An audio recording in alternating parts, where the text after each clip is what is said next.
तीन सन्यासियों और एक स्त्री की कहानी। पुराने समय की बात है। तीन सन्यासी सत्य की खोज में देश देशांतर की यात्रा कर रहे थे। उनकी आयु 35 से 40 वर्ष के बीच थी और वे तपस्वी जीवन जीते थे। वे गांव-गांव जाकर भिक्षा मांगते और बदले में लोगों को धर्म और सत्य के मार्ग पर चलने का उपदेश देते। गांव का आखिरी घर एक दिन ग्रीष्म ऋतु की दोपहर में जब सूर्य तप रहा था, वे तीनों एक छोटे से गांव में पहुंचे। यह गांव हरा भरा और शांत था। गांव के लोग सीधे साधे और ईमानदार थे, जो कृषि पर निर्भर थे। सन्यासियों ने गांव में प्रवेश किया और भिक्षा मांगनी शुरू की। लोग श्रद्धा से उन्हें भोजन और जल देते और उनसे जीवन के सत्य की बातें सुनते। भिक्षा के दौरान सन्यासियों ने देखा कि गांव के एक कोने में एक झोपड़ी थी, जो सबसे अलग थी। वहां कोई नहीं जाता था। जिज्ञासा में उन्होंने एक ग्रामीण से पूछा, भाई, ये झोपड़ी किसकी है? हमने पूरे गांव से भिक्षा ले ली, लेकिन इस घर से नहीं। ग्रामीण ने संकोच से उत्तर दिया, बाबा जी, इस झोपड़ी में मत जाइए।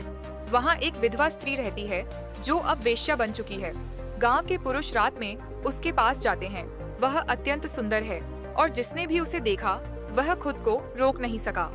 सन्यासियों ने ग्रामीण की बात सुनी और एक दूसरे की ओर देखा। उन्होंने निर्णय लिया कि उन्हें इस महिला से मिलना चाहिए। वे देखना चाहते थे कि क्या वास्तव में उसका आकर्षण इतना शक्तिशाली है या फिर उसके जीवन में कोई और गहरी कहानी छिपी है। झोपड़ी के भीतर तीनों सन्यासी झोपड़ी की ओर बढ़े। दरवाजे पर पहुंचकर उन्होंने आवाज लगाई। भिक्षा दे ही कुछ क्षण बाद झोपड़ी का दरवाजा खुला। एक स्त्री बाहर आई। वह सचमुच अद्भुत सौंदर्य की धनी थी। उसके लंबे घने बाल कमर तक लहराते थे। उसकी काली गहरी आंखों में एक अनकहा रहस्य छिपा था। उसका रंग अत्यंत गोरा और शरीर सुडौल था।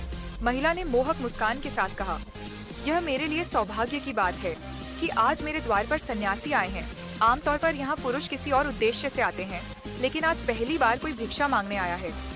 सन्यासियों ने शांत भाव से कहा, देवी, क्या हमें कुछ भोजन या जल मिल सकता है? वह हंसकर बोली, भोजन छोड़िए, कुछ और चाहिए तो बताइए।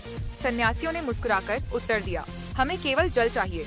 महिला ने इशारा किया, तो भीतर आइए, मैं जल लाकर देती हूँ। एक अनसुनी कहानी। सन्यासी झोपड़ी के भीतर चले गए और जमीन पर बैठ गए। कुछ देर बाद महिला जल लेकर आई। उन्होंने जल ग्रहण किया। फिर उनमें से एक सन्यासी ने पूछा, देवी, क्या तुम्हारा स्वभाव बचपन से ही ऐसा था या परिस्थितियों ने तुम्हें ऐसा बना दिया? यह प्रश्न सुनते ही महिला चौंक गई। उसने कहा, आज तक किसी ने मुझसे यह प्रश्न नहीं किया। लोग मेरे पास आते हैं, लेकिन केवल मेरे शरीर के लिए कोई यह नहीं पूछता कि मैं कौन हूँ, मेरा अतीत क्या है। उसकी आंखों में आंसू छलक आए। कुछ क्षणों की चुप्पी के बाद उसने कहना शुरू किया, मेरे पति की मृत्यु कुछ महीने पहले हो गई। मैं अकेली रह गई, कोई सहारा नहीं था। जब मैंने काम की तलाश की तो हर पुरुष मेरा शोषण करना चाहता था। तब मैंने सोचा, क्यों ना मैं स्वयं ही वह बन जाऊं जिससे लोग आकर्षित होते हैं। सन्यासियों ने गहरी सांस ली। उन्होंने उसकी पीड़ा को महसूस किया। महिला ने कहा, अब आप ही बताइए, क्या मैं गलत हूँ? जब पेट की आग जलती है तो इंसान कुछ भी करने को मजबूर हो जाता है। समाज बिना कुछ दिए कुछ नहीं देता और मैं बदले में अपना शरीर देकर जीवन चला रही हूँ। परिवर्तन की पहली किरण। तीनों सन्यासी ध्यानपूर्वक उसकी बात सुन रहे थे।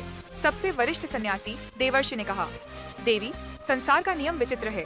यही समाज पहले किसी अबला का शोषण करता है, फिर उसी पर उंगली उठाता है, लेकिन जीवन जीने के और भी मार्ग है। महिला ने कड़वाहट भरी हंसी के साथ कहा, यदि यह मार्ग गलत है तो समाज ने मुझे दूसरा मार्ग क्यों नहीं दिया?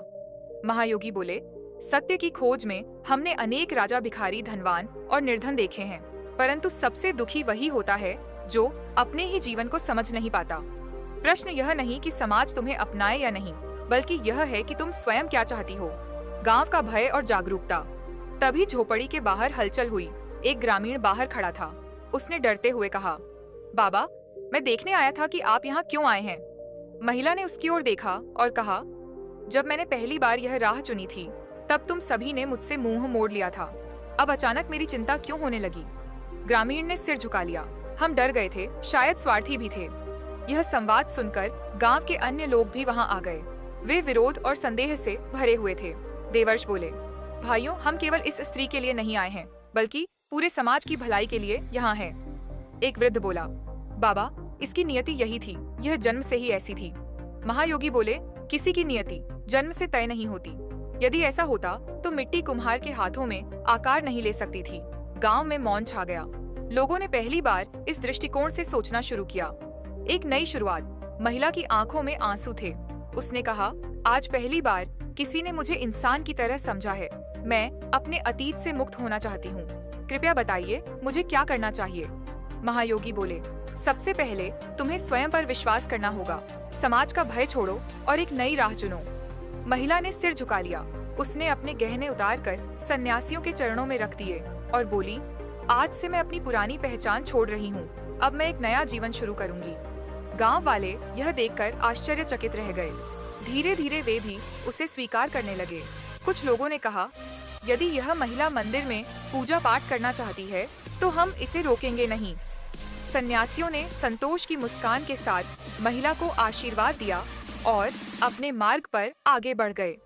उस दिन से महिला ने अपना जीवन भक्ति और सेवा में लगा दिया।